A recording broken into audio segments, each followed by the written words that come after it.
Set in Madison Square Garden, New York City, a fight is taking place. Fighting fans around the world are gathered to witness our main character, Elijah, the Golden Boy, Zelenoff. With 32 wins and 0 losses, the arena is packed for tonight's main event, the Golden Boy's biggest challenge yet, where he is fighting the current middleweight champion of the world, Guy the Machine Navasno. The crowd roar for our main character to kick the guy's butt, and the referee prepares to start the fight, asking if they are ready. Elijah and Guy both nod to signal that they are, while maintaining eye contact with each other. The fight begins and Guy is the one who comes in first. As expected, he wastes no time charging. He's well known for his relentless pressure. Gritting his teeth, he pulls his fist back, unleashing a punch using all of his force and hoping to end things quick. Elijah ducks under this punch and all the subsequent ones that follow. He dodges, parries, and blocks perfectly. With great defense, he makes it look so easy. However, Guy has now got him cornered and backed up against the cage. He has his hands raised as his opponent approaches. Guy fakes a punch, leading Elijah to believe he is going up top.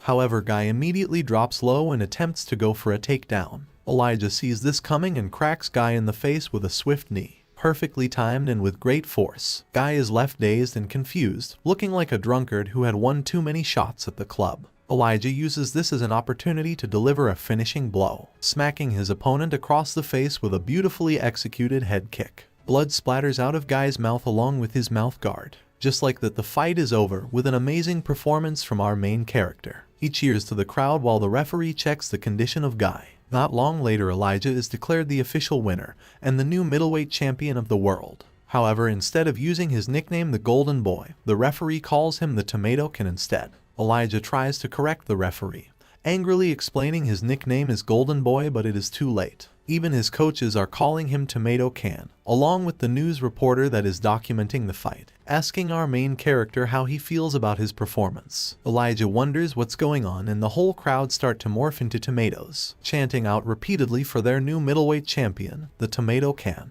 It is revealed that this was all just a dream. Elijah is currently asleep in his college class, which is a common occurrence. His teacher thinks that surely sociology can't be that boring. She hears him mumbling something about tomatoes and lets out a sigh. Before she can scold him, the bell rings and class is dismissed. The teacher reminds everyone that they have papers due Monday. This is the community college which our main character attends, though he doesn't pay much attention there. His teacher is about to give him a lecture about sleeping but realizes he has already left, being one of the first students out the door, which isn't surprising. Elijah is late to a fight that is going to be taking place in an hour.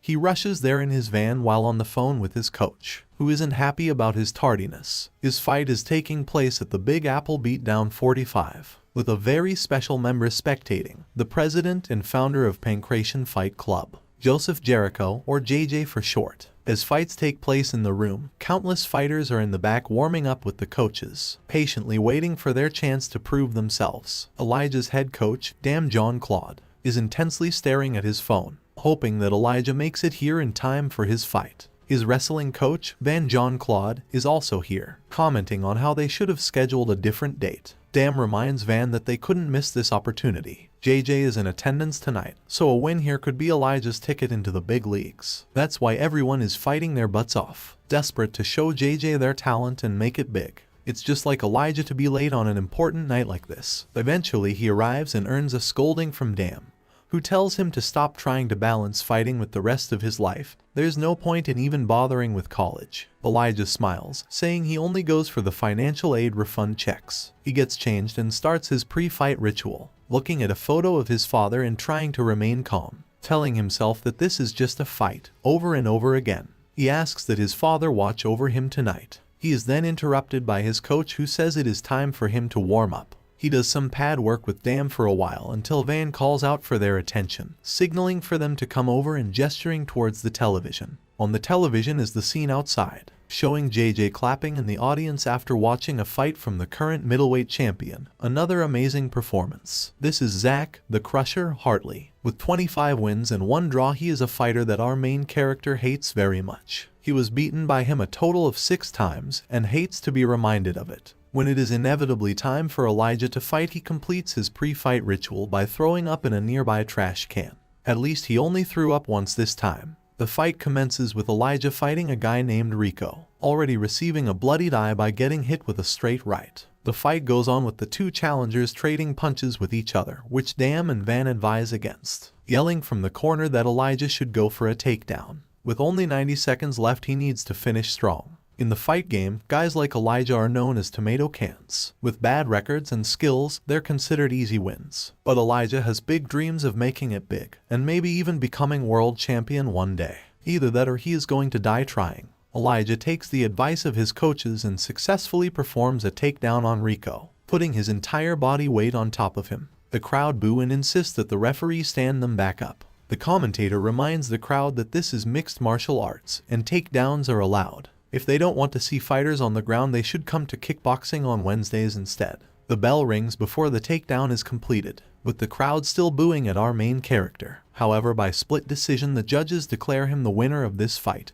and the referee raises his hand. The crowd are in an uproar, angry that a stupid tomato can win the fight. JJ doesn't look happy with our main character's performance either. They throw stuff at Elijah, calling for him to get out of the cage because he sucks. Elijah stands there and takes the objects thrown at him, trying to block out the noise. Moments later, he is back in the changing room sitting with his coaches, who try to comfort him after he was embarrassed and ridiculed like that despite winning. We are shown Elijah's actual fight record: 8 wins, 24 losses, and 0 draws, revealing that he really is a tomato can with a record as bad as that. Elijah is thinking about going to the after party, but his coaches aren't going, saying they have to take care of something. Still, they encourage Elijah to go without them and enjoy himself. He deserves it.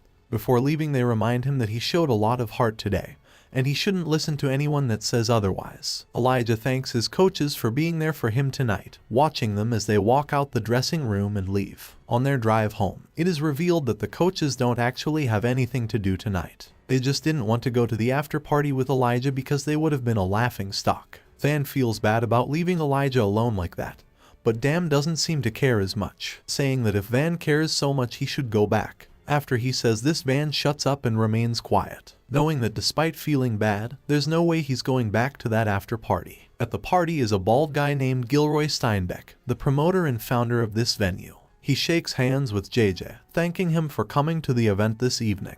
The two chit-chat, with Gilroy asking JJ if he is interested in any of their fighters. JJ says he isn't yet, but he's going to head back to Denver to think about it. Gilroy is super excited for one of his fighters to work with JJ one day. After this chit-chat, JJ whispers to his colleague discreetly, wanting to get out of this dump as soon as possible. Elijah is currently standing in the corner of the party sipping a drink alone, listening to all the other fighters and staff ramble about their knockouts. He sighs. He knew this party would suck. He considers leaving until he hears someone calling out his name. It's Zach Hartley, who has come over to sarcastically compliment Elijah on his win today, commenting on how that must mean his record is now 8-24. His entourage giggles behind him as he continues his jokes, noticing that Elijah's coaches are nowhere to be seen and seem to have left him here all alone. Zach doesn't blame them. He wouldn't want to be here if his fighter got booed out of the cage either. Elijah gets angry and threatens to get physical, demanding that the bully leave. The people in the party all turn to look, wondering if they are about to fight for real. Zach encourages Elijah to let go of his shirt. He's already beat him up 6 times before. A 7th won't look good and would just be embarrassing.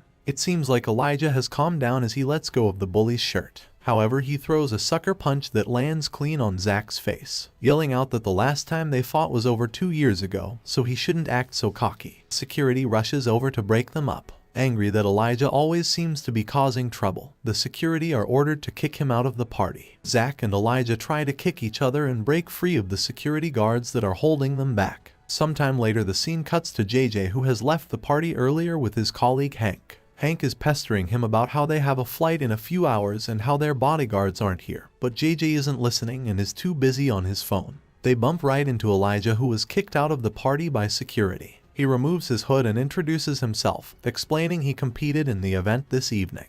JJ recognizes him as the guy that got booed. The fight was pretty close and he compliments Elijah on getting the victory, asking why he is blocking their path. Elijah noticed that JJ didn't seem to be having a good time at that party with all the business executives. He has come to see if he wants to go for a drink somewhere better. Hank doesn't like the idea because of the flight they need to catch. However, JJ is on board. He likes the attitude of our main character, and no one has taken him out for a drink in a long time. They go to a bar, though Elijah doesn't drink himself. He has a fight coming up, so has to watch his weight. JJ calls him tough for not drinking despite taking a good beating today. Elijah talks more about himself. He started fighting when he was 18 and has been in this game for 5 years, currently training at the Goldman's Mixed Martial Arts Gym. Hearing the name of that gym, JJ assumes he must be a golden boy. However, Elijah explains that at Goldman's gym you only earn the title of golden boy after winning 5 fights in a row. Even if he isn't a golden boy, Hank is still impressed. In all his time in this business, he has never seen a gym produce so much talent as Goldman's. Hank receives a phone call and is forced to leave the table to take it. JJ jokes that it is probably his annoying wife. Alone with JJ, Elijah is about to ask him the question he has been waiting all night to ask.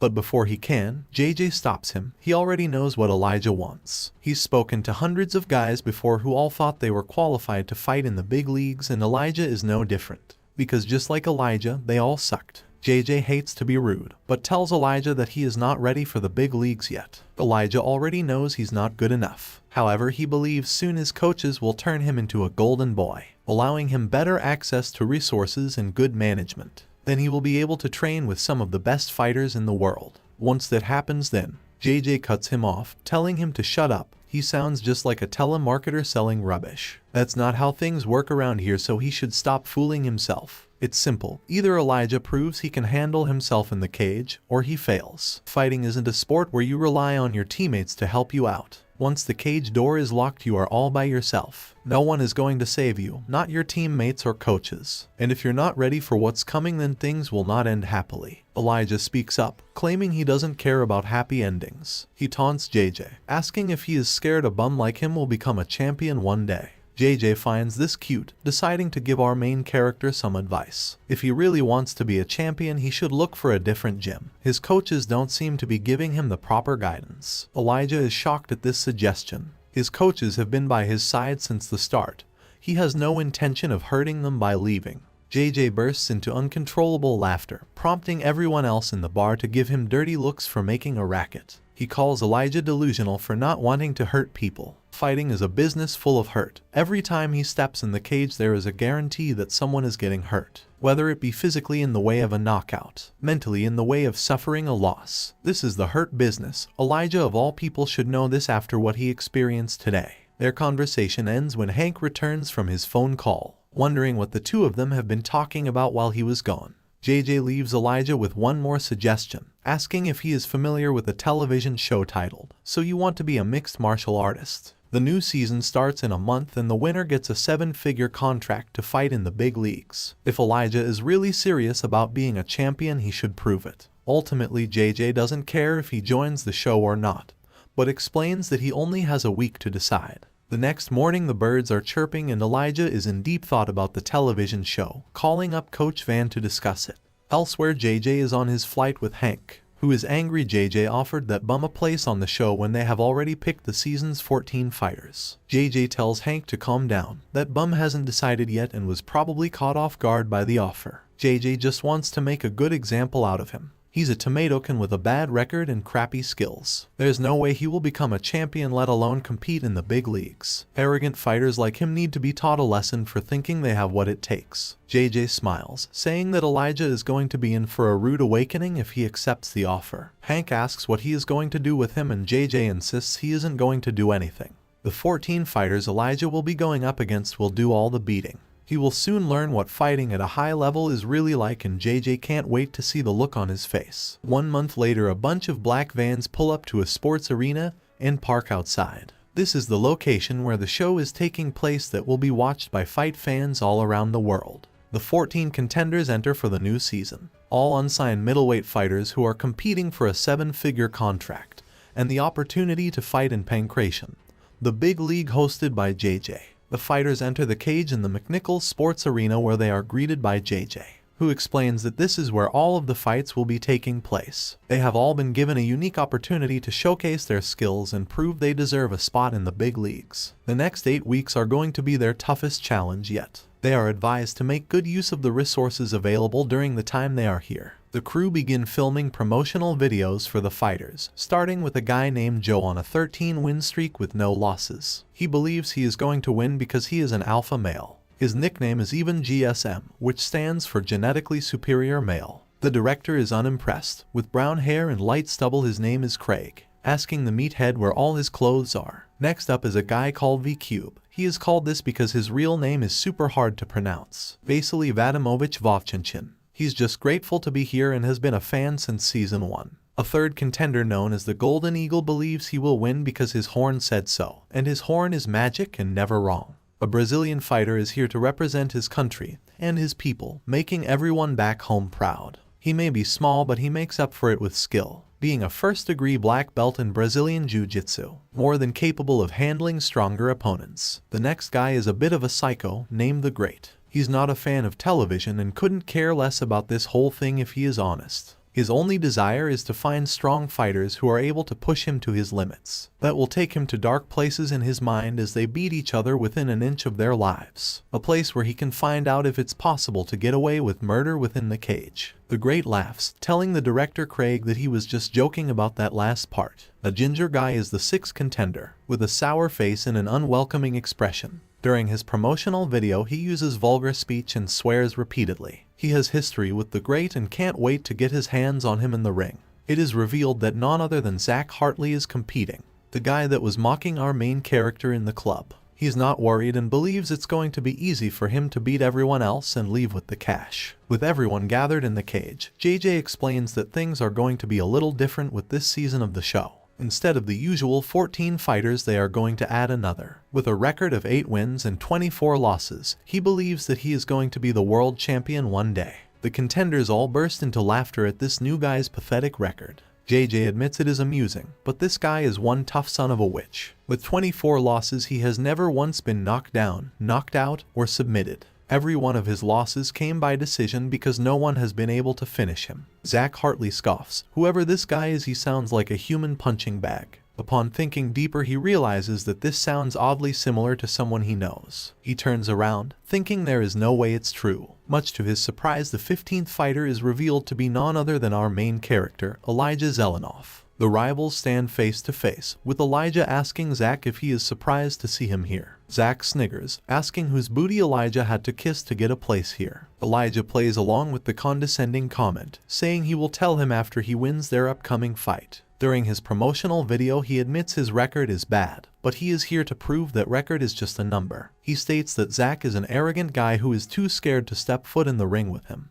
The other fighters talk about the 15th member in videos too, with Zach saying he has beaten Elijah 7 times already and isn't scared, and the ginger fighter saying that he actually likes the new guy's style. Tensions rise between the fighters when the ginger guy calls out to the Great, using more vulgar language to threaten him. The Great comments on his terrible potty mouth, which only makes the ginger fighter even angrier. The two of them are about to fight already until a third fighter steps in to defuse the situation. With long black hair, his name is Damio, and he can't wait for things to get started. JJ knows that introducing a 15th fighter to the show is going to mess with the schedule a little bit, but he insists that Elijah is a positive addition to the roster. A new wildcard system is being implemented. Fans will get to vote for 2 eliminated fighters to face off against each other. The winner will get a chance to re-enter the tournament. Usually fighters get $5,000 for finishing their opponents. However, to spice things up, JJ is willing to offer anyone a whopping $40,000 if they are able to finish our main character, the tomato can.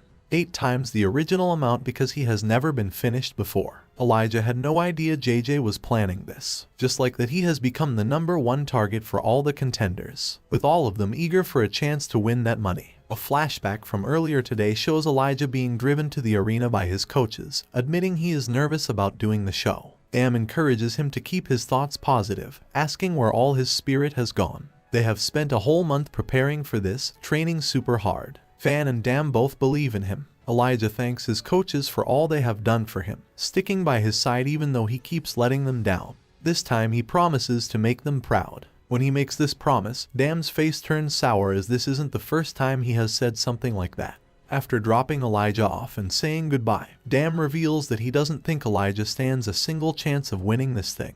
Van explains that he gave Elijah some motivation. If he gets at least 2nd place, he is going to promote him to a golden boy at the gym. Dam says that he had better do well. If he doesn't, then he is getting cut from the gym. There have been a lot of people trying to enroll for weeks and they need to make room for more promising fighters. Elijah's just not good enough and needs to prove himself. The scene cuts back to the present after JJ offered a cash prize of $40,000 to anyone who finishes off Elijah in their fight. After saying this, JJ moves on, getting ready to introduce the contenders to their coaches. The coaches show their faces as JJ reads off their names. Each fighter will be assigned to a coach. 2 former coaches that have won multiple seasons are back. The first being a bearded man named Adam Smith with the nickname Iron Fist, and the second being a blonde guy named Percy James with the nickname The Headhunter. He was the winner of seasons 5 and 6. The third coach is someone JJ has been begging to come on the show for years, a forgotten legend. Coach Trevor Dundee competed in the first 3 pancration events ever, earning only peanuts but paving the way for every fighter in the league currently. It's an honor to have him as a coach. Tomorrow the fighters will get to train with each coach so they can decide who they want to spend the next 8 weeks working alongside.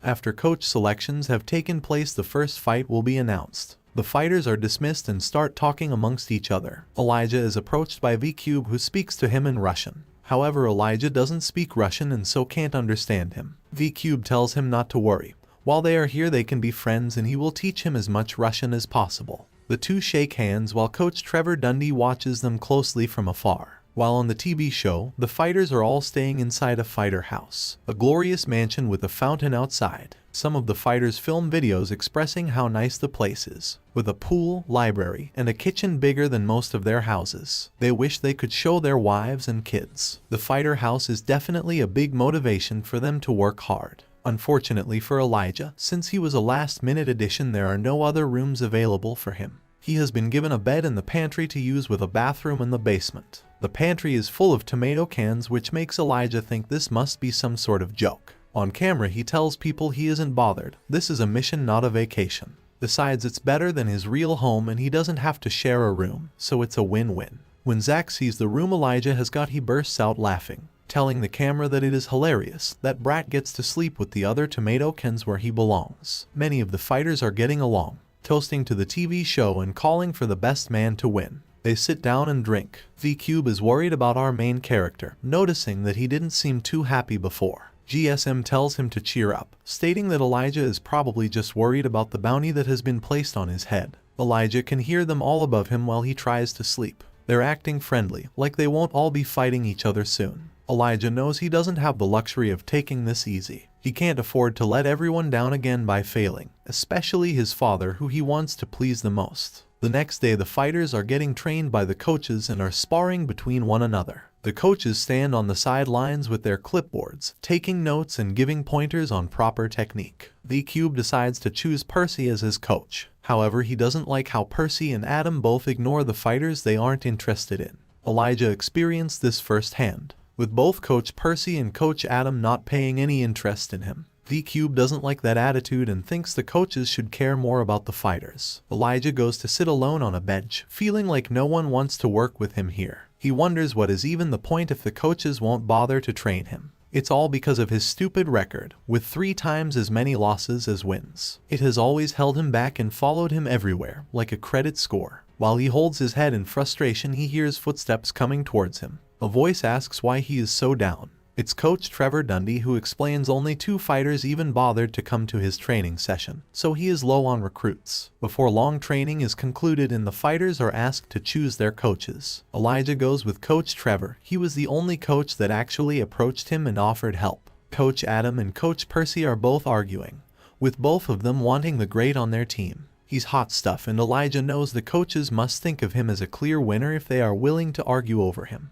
The Great is about to join Coach Adam's team, but he says he only will if Adam kicks out the ginger fighter, because they don't like each other. When Coach Adam hesitates, the Great takes back his offer, walking away from both Adam and Percy. He surprisingly comes over to Coach Trevor and chooses him, not liking the fact the other coaches were squabbling over him like children do with toys. The Great stretches his hand out and shakes Elijah's, hoping that the two of them can get to know each other better since they now have the same coach. The ginger fighter is furious, noticing that Coach Adam was actually considering kicking him out just to recruit the Great. He really hates that guy. The fighters have now all chose the coaches that will be representing them, with the majority of them choosing either Adam or Percy. The only people that opted for Trevor is our main character and the Great. With that, the very first fight is announced. Because Elijah wasn't at tryouts, he is going to be fighting first against the man that got the best score during the tryouts, a flamboyant-looking fighter with the nickname Cheetah. He can't wait to fight Elijah and earn that $40,000. The two square up with each other. Cheetah mockingly reminds Elijah to make sure he brings his wrestling shoes, presumably meaning their fight is predominantly going to take place on the ground. Sometime later, Elijah is in the training room not feeling too confident about his upcoming fight. Coach Trevor attempts to raise his spirits. However, Elijah tells him that he is wasting his time. If he wants to win this show as a coach, he will have a better chance with another fighter. Though he admits he is grateful that Trevor took pity on him and spoke to him when none of the others would. Trevor would love to have more fighters to train, but he doesn't. Only 2 chose him, and one of those is currently sitting around like a bum. Besides, he's not here as a coach to win this tournament. Trevor is only here for 2 reasons: to do a favor for an old friend, and to give back to the sport that changed his life. Elijah is the only one that should be worrying about winning. There's a lot of work to be done and Trevor can't guarantee success. However, he is certain he can train Elijah into an entirely new fighter by the end of the show. After this speech, Elijah finally gets the motivation to start training for his fight, asking his coach where all of the assistants are. When Trevor says his assistants haven't arrived, Elijah wonders who he is going to practice with then. Trevor points to the Great, who has been sitting on the floor quietly. They are the only 2 fighters in this team, so they can practice together. V-Cube is still worried about our main character, noticing he has been on edge since his fight was announced. Due to this, he thought it would be nice to invite Elijah to drink with everyone.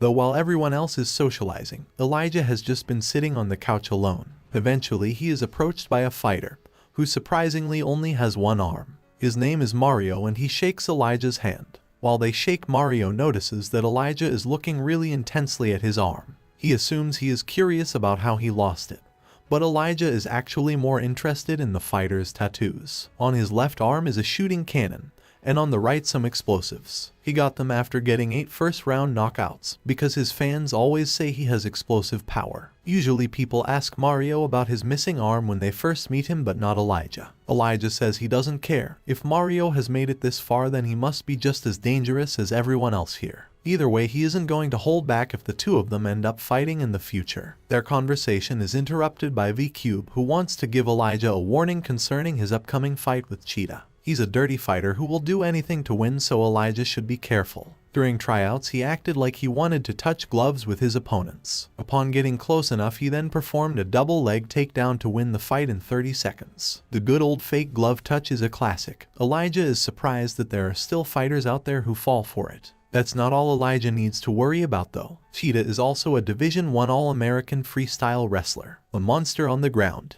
It's not all bad. Cheetah's a talented wrestler, but his striking is still novice. As long as the fight is kept off the ground, then it will be even. All this talk about wrestling reminds the alpha male GSM a lot of his college days. He asks Mario if he remembers the party they threw in the woods after nationals. Mario nervously acts like he doesn't remember. However, GSM continues telling the story anyway. They were all extremely drunk and partying with a bunch of wrestlers. Then they found this skunk. The story takes a vile turn and Craig, the director, cuts the camera. Kids and respectable adults watch this show, so he asks that they show a little class. Mario insists that the story isn't true and Elijah covers his mouth in disgust, about to throw up after what he just heard. Despite receiving a warning from the director, GSM continues telling the story, with Mario insisting that everything he says is a lie. Elijah removes the hand from his mouth, revealing that he is actually laughing uncontrollably over the dirty story. V-Cube didn't know he was into that kind of humor, but is happy to see the guy smiling. 2 days later, our main character is training hard with his coach, doing pad work and practicing keeping his guard raised. Trevor yells words of motivation and encouragement, insisting he hits the pads again and again, going through different combinations. Then he goes through some strength training, holding a plank position for 30 more seconds. Trevor praises how his training is going to the cameras. Progress with Elijah has been great. He listens and has a good attitude. They went back to the basics to prepare for his fight in 3 days, and Trevor has no doubt that he will do well. From boxing, to grappling, to Muay Thai, you name it, they have been training it. Some of his fundamentals need work, but with the right adjustments he will be one of the most improved fighters this season. That night back at the house, the Great shows Elijah a picture of his girl. She's got great curves and the Great will let him ride her if he ever comes to his home country. The picture is revealed to be of a horse, a magnificent mare. Elijah has been having a lot of fun training with the great recently, whose real name is Kublai.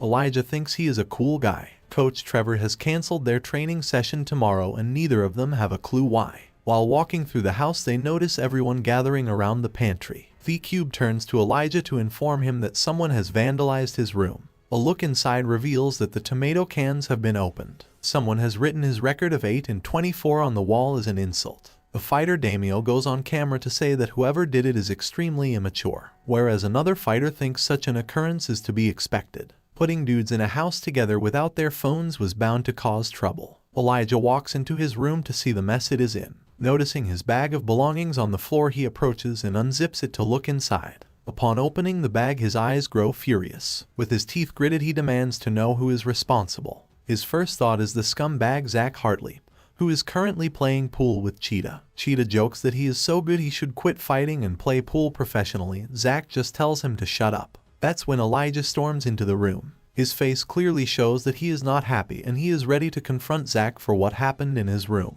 He approaches the villain, demanding to know what he was doing in the pantry. Zach denies it, saying he was never in there. But Mario calls him out on his lies. He saw him go in there earlier. Zach admits it, saying he was just in there chatting with Cheetah and the eagle about magic horns. The golden eagle speaks up from the other side of the room. It's not a magic horn that he carries, it's a spiritual horn. Calling it magic is just offensive. Zach ignores the correction, turning his attention to Mario and saying he is disappointed. He assumed they were teammates and is upset to see Mario siding with the enemies. Mario defends himself. Sure, he and Zach both have the same coach, but by no stretch of the imagination are they considered teammates. Elijah gets aggressive, still yelling about his destroyed room and poking Zach on the chest, until someone grabs a hold of his wrist. It's Cheetah who calls Elijah rude.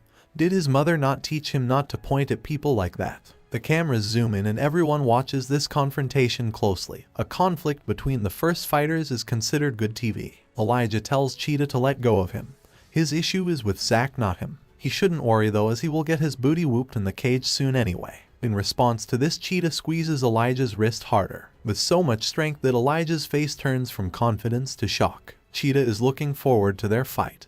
He can't wait to get his $40,000 bonus and to beat him like the tomato can he is. Elijah pushes Cheetah off of him in frustration. Before things escalate further, V-Cube steps in, warning Elijah not to do anything that could get him kicked off the show. He is welcome to stay in their room until his is fixed. Elijah clenches his fists and stares at the villains who are laughing, having gotten away with their actions. The next day at training, Elijah is practicing his defense against takedowns, knowing that wrestling is the Cheetah's specialty. His mind is too distracted though, and he does terribly, getting slammed down to the mat by Kublai and failing to defend. Coach Trevor shakes his head. This makes no sense. They have been drilling this takedown defense for days and Elijah had no problem with it previously. He asks Elijah what's going on. Is he performing badly because of the weight cut? Weigh-ins are tomorrow. Elijah says it's not because of the weight cuts, it's just his nerves. Cheetah is an All-American and has one of the best records he has ever fought against. His own record is an embarrassment in comparison. He has no idea how he is going to compete with anyone here. Trevor gestures to the cage across the room. Stepping in there when you don't want to is very, very dangerous. There's no room for second thoughts. Simply by stepping inside the cage you are putting your life on the line.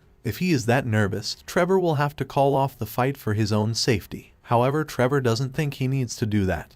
He thinks Elijah can beat this fool. It doesn't matter what black belts Cheetah has or that he is an All-American. Martial artists need to be well-rounded to succeed, with a variety of skills. After all, a belt only covers 2 inches of your booty, you have to cover the rest. It's only been a week and Elijah is already a completely different fighter than what he was previously. To prove this to him, Trevor turns to Kublai. He puts his 2 students in the cage together for 1 round of moderate sparring to close out their training session, instructing them to go easy on each other. Elijah isn't sure about this, but Trevor tells him it will be fine. By sparring with Kublai, he will be able to see how much he has evolved this past week. Before they start, Elijah asks Kublai where his headgear is. Kublai cockily smiles, stating that he doesn't need any and will be fine. Hearing these confident words prompts Elijah to follow along, removing his headgear and throwing it out the cage. If Kublai doesn't need it, then he doesn't need it either. You only live once after all. Trevor gets ready to start and referee the sparring match, nervously sweating and hoping he doesn't come to regret this. When the bell is rung, the 2 lunge at each other with their fists back. Before we see what happens, the scene cuts to the other fighters inside the locker room.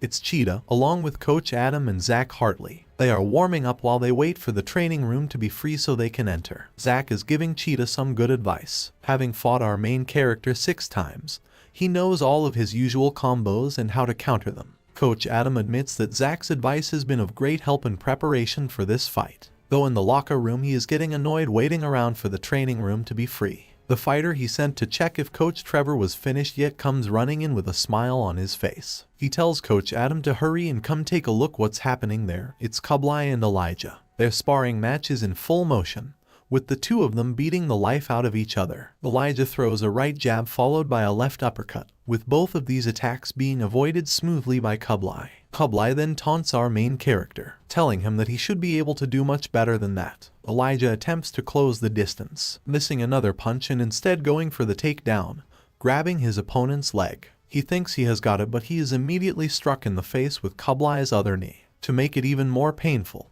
Kublai grabs a hold of his head and forces it down into his kneecap again. Elijah's eyes are rolling back. Kublai, being extra competitive, tells Elijah not to bail on him yet. He lands yet another knee to our main character's face. Coach Adam and his students enter the training room and he tells them to watch closely. If they want to win this thing, they will have to fight Kublai eventually themselves. And if this is how he spars, one can only imagine what he is like in a real fight. The scene cuts to a flashback from the other day. Zach and Cheetah were relaxing when someone entered the room to disturb them. It's Kublai who came to confront Cheetah. He knows he was a part of what happened in Elijah's room because of all the tomato paste on his shoes. Of course he was. It doesn't take a genius to figure that out. What Kublai really wants to know is why. What did Elijah ever do to him for him to trash his room like that? Cheetah sniggers and shows his middle finger. This is the reason why he trashed the room. The only reason he needs. Now then, he tells Kublai to get out of the room and go comfort his little boyfriend. Kublai just smirked and remained leaning up the wall, saying that he heard Cheetah's mother likes to come and watch his fights. It's such a shame that she isn't able to come and watch him in person. Cheetah doesn't like someone talking about his mother, demanding that Kublai watch his mouth. Kublai tells Cheetah to hold on to that anger, encouraging him to win his upcoming fight. If he wins, then the two of them can fight in the cage next, where Kublai threatens to beat Kublai so badly that his mother will no longer be able to recognize him. He then leaves the room and Cheetah calms down a little, with some newfound motivation to win his upcoming fight, so that he doesn't get eliminated, and so that he can fight Kublai in the future. Back in the present, Kublai and Elijah are still in the middle of their sparring match, with Elijah taking a major beating and losing badly. Coach Trevor considers stopping the fight soon, whereas Coach Adam is shocked at our main character's resilience.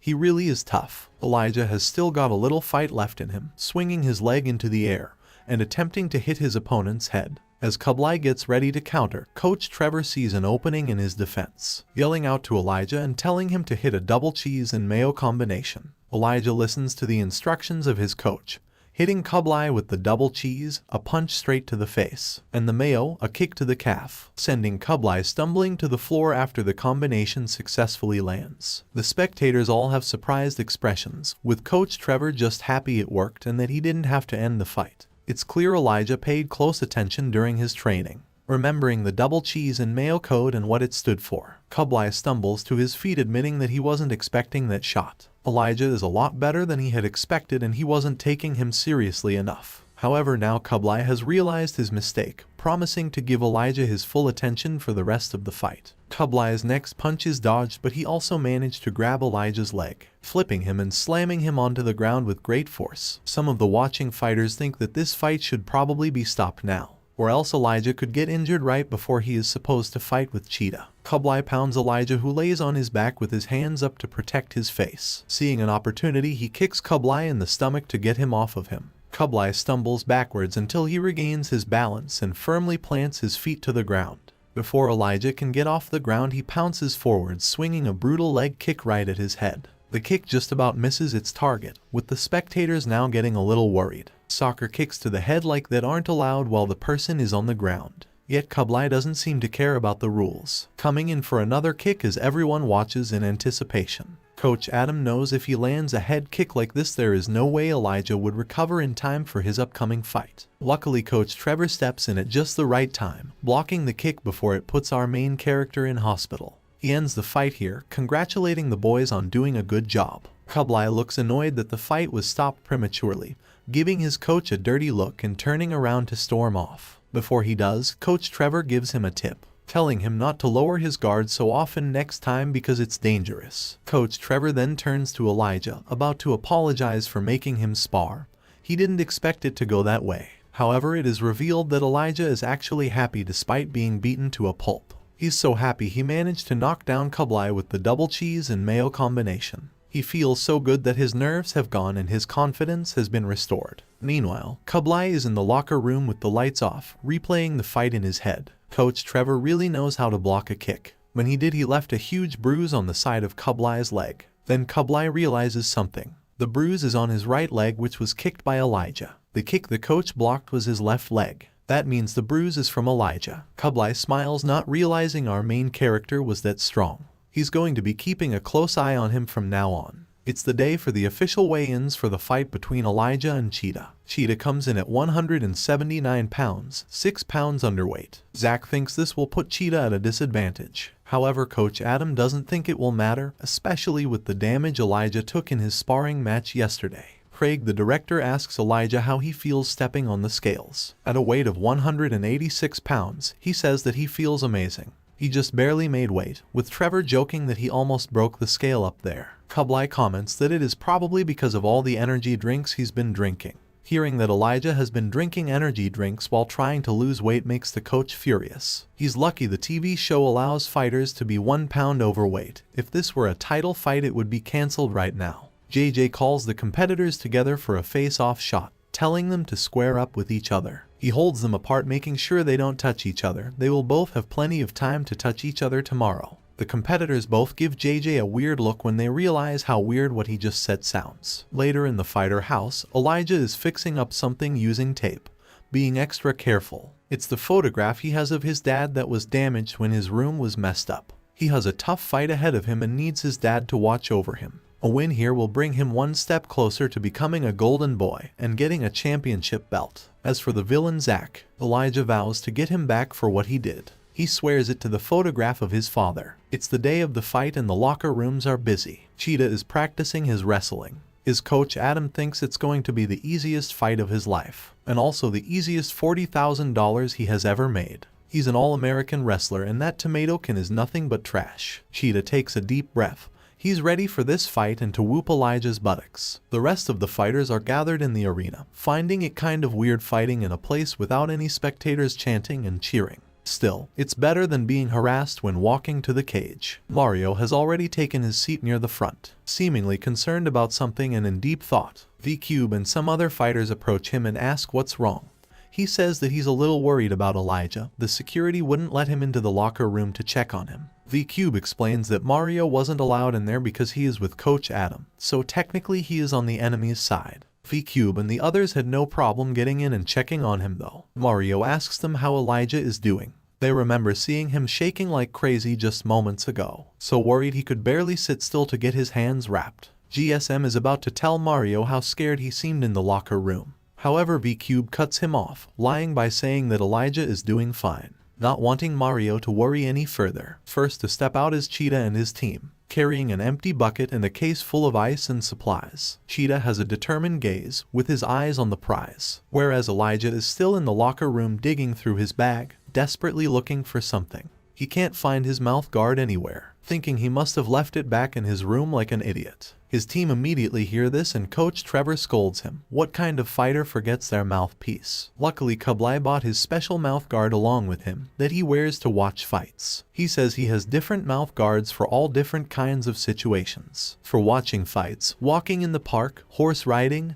and more, just in case anyone ever decides to overstep their boundaries. He's never been in a situation where he has had to use it, but he still likes to be safe. A bald guy enters the room telling Elijah that it is now time for the fight to start. Coach Trevor turns to Elijah to give him some words of encouragement, only to see his face all green and sickly. Of course, he couldn't forget his pre-fight ritual, vomiting into a nearby trash can from the butterflies in his stomach. Moments later, he steps out of the locker room with his crew and walks up to the cage, rocking an I Heart New York beanie and a light blue hoodie. He arrives and strips down, his heart beating intensely. One of the fighters is betting on Cheetah to win tonight, believing that Elijah is the weakest in the tournament. GSM's prediction is that it is going to be a boring fight. Any fight that isn't with him he considers boring. Whereas VQ believes anything could happen. He just hopes Elijah's injuries don't slow him down. The Golden Eagle tells the camera that if he was a betting man, which he certainly is, he would bet on Elijah to win this fight. The cage door swings open and the fighters are given permission to enter. It's like a gladiator entering a coliseum, or a sheep entering the jaws of a wolf,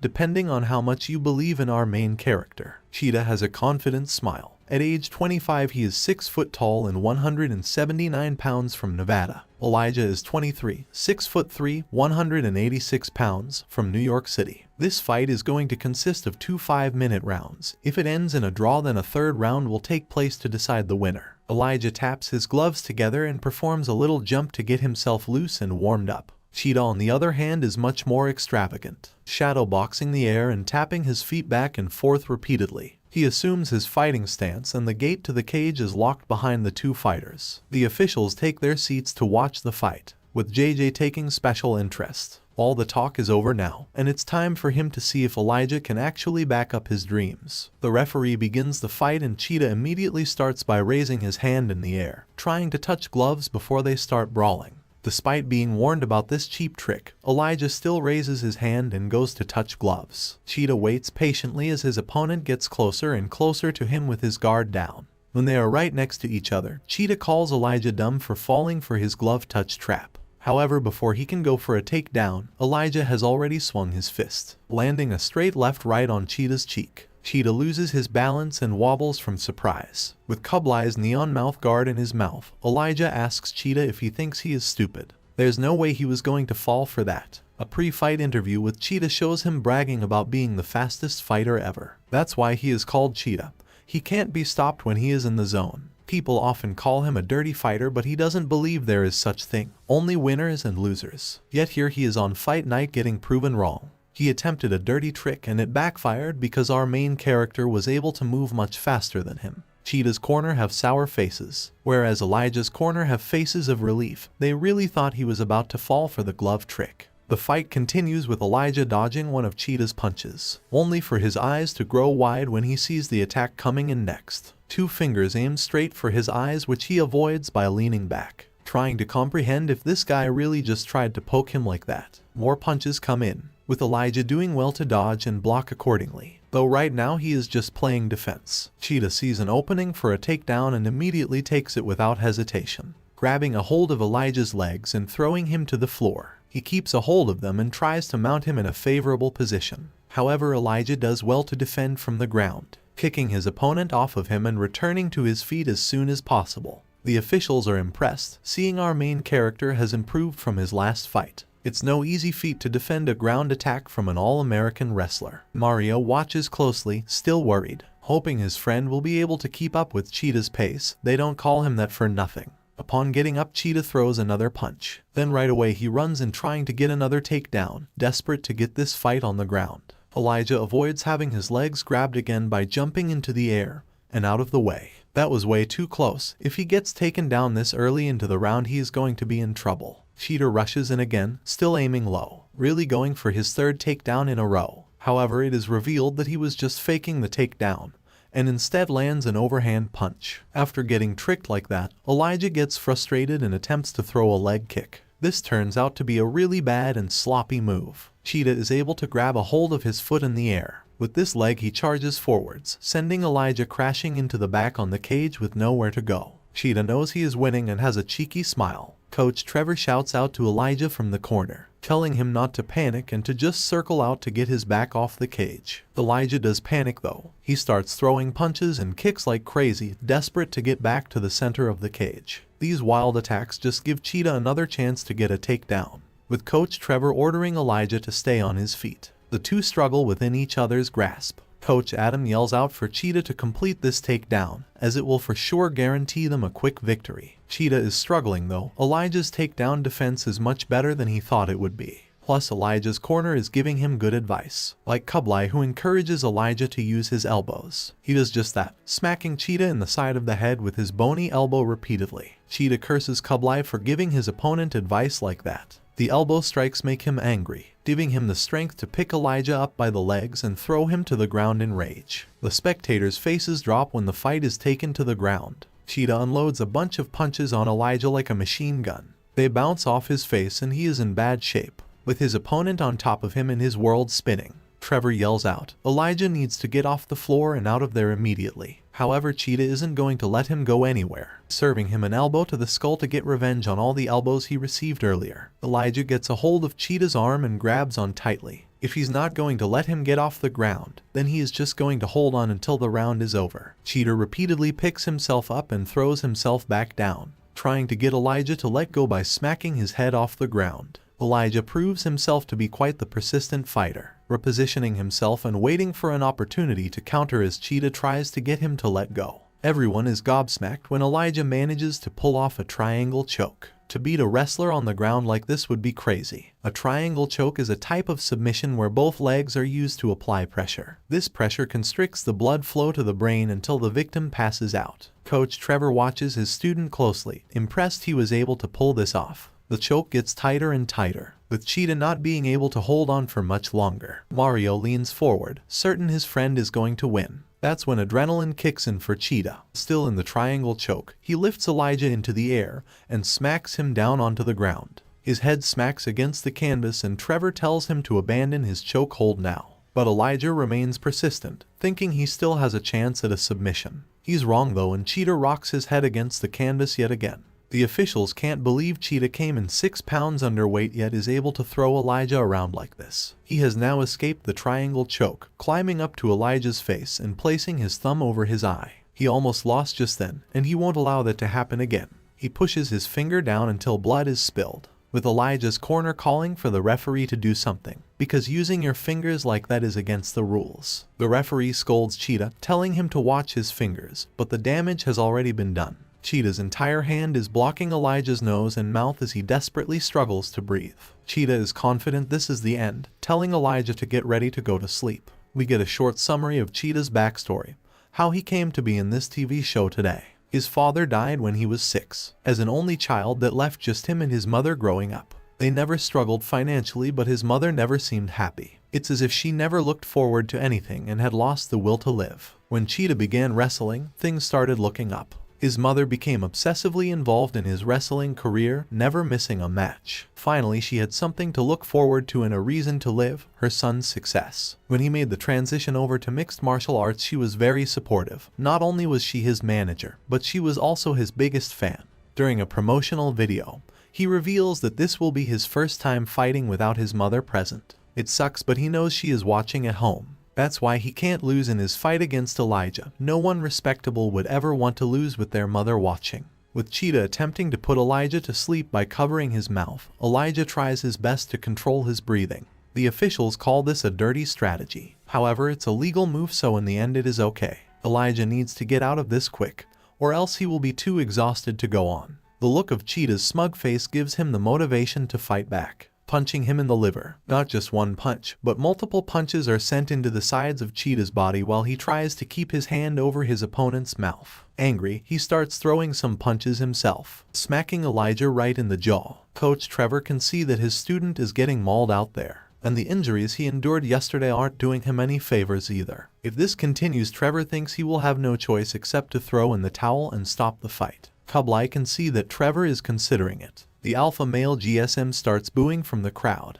annoyed that the fight is still on the ground and telling the referee to stand them up. He hates wrestlers, even though he is a wrestler himself. Cheetah's corner thinks the fight will surely be over soon, except for Golden Eagle, who still has high hopes for Elijah to win. He couldn't care less about Elijah if he's being honest, but his sacred horn told him Elijah would win, and his horn is never wrong. Elijah is doing well to hold on for this long. Tomato cans really are built different nowadays. A flashback shows a bunch of fighters crowded around a table at the fighter house. They question Golden Eagle on why he always carries that stupid horn around with him. Golden Eagle insists that it isn't stupid, it's sacred, gifted to him by a wizard when he was wrestling back in Senegal. The fighters burst into laughter, finding it amusing that he really just said a wizard gave it to him. If that's true, then what's so special about the horn?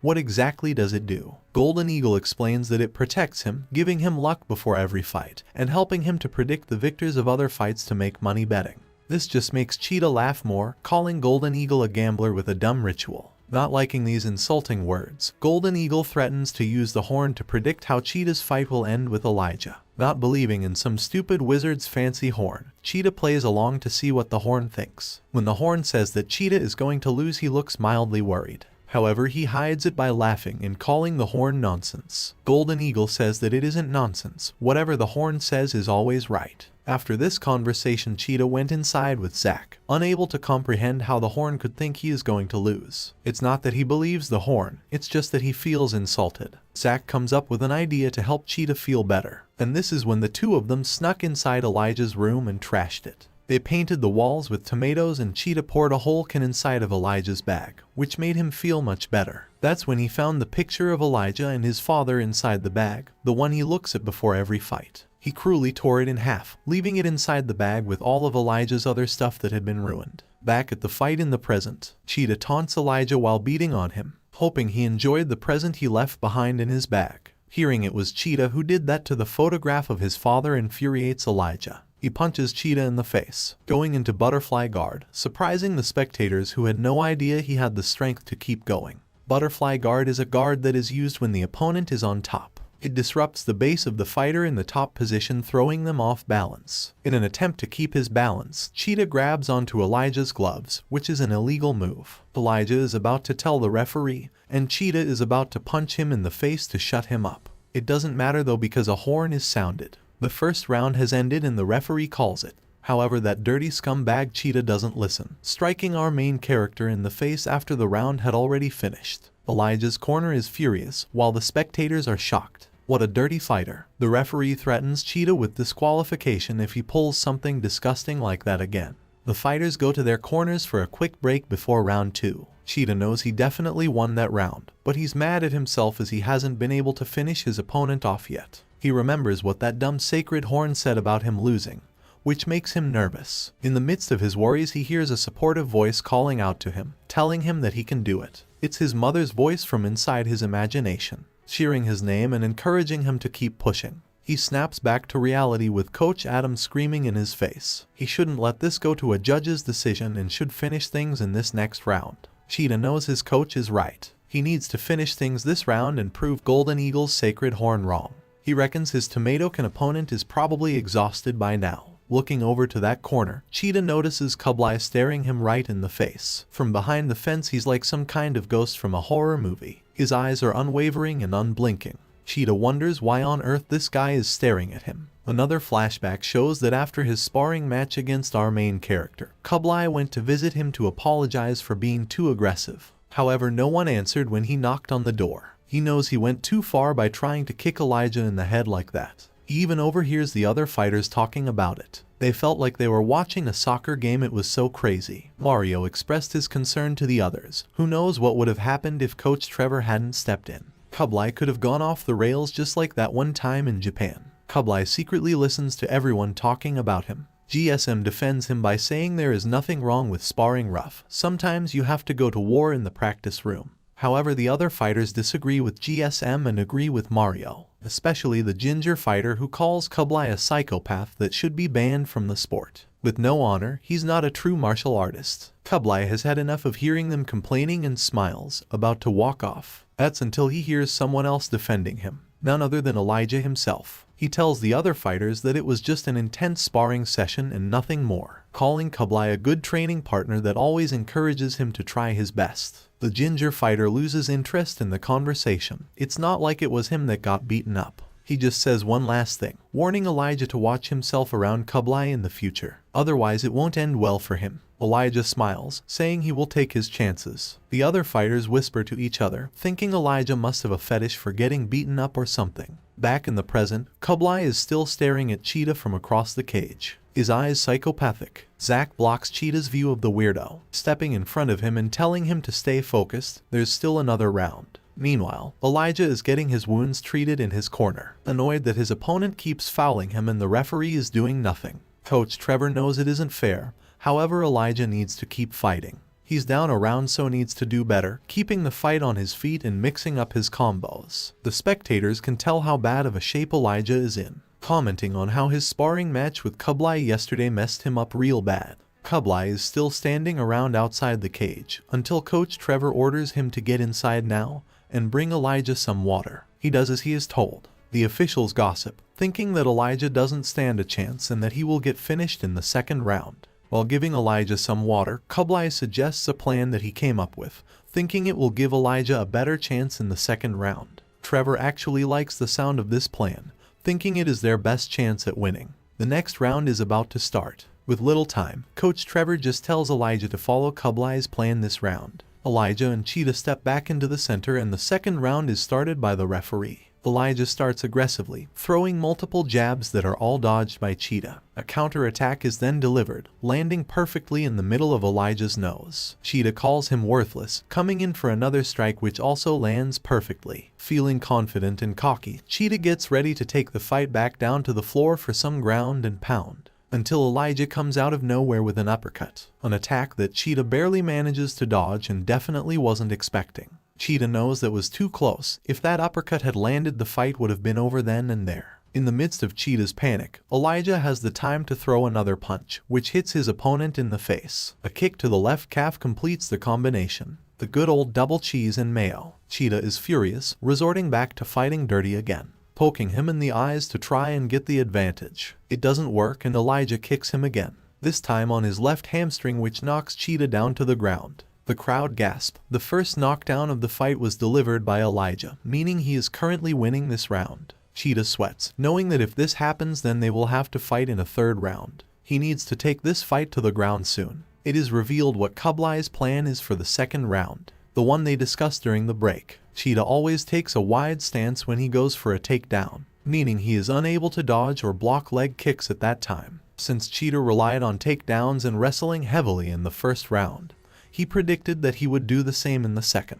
Kublai's plan was for Elijah to hit Cheetah with knees and uppercuts every time he takes a wide stance, preventing him from committing to a takedown. Then when he backs off, Elijah was instructed to chop down his legs. Coach Trevor smiles while watching the second round, seeing that the plan is working perfectly. 5 minutes later, the round ends with the blaring of a horn. Showing good sportsmanship, Elijah doesn't land a punch after the round even though he had the chance. The referee orders the fighters to return to their corners and await the judge's decision. The crowd mumble. With how well Elijah performed in the second round, it's possible the fight will continue for a third. Knowing this frustrates Cheetah, who throws a tantrum in his corner. He really didn't want it to go to a third round. Eventually the judges come to their decision. With Cheetah winning the first and Elijah winning the second, it is a tie. Therefore, a third and final round is going to take place to decide the victor. Part 1 ends here. If you are interested in a part 2, show your support by liking the video and commenting the word tomato. Also consider subscribing so you don't miss the next upload.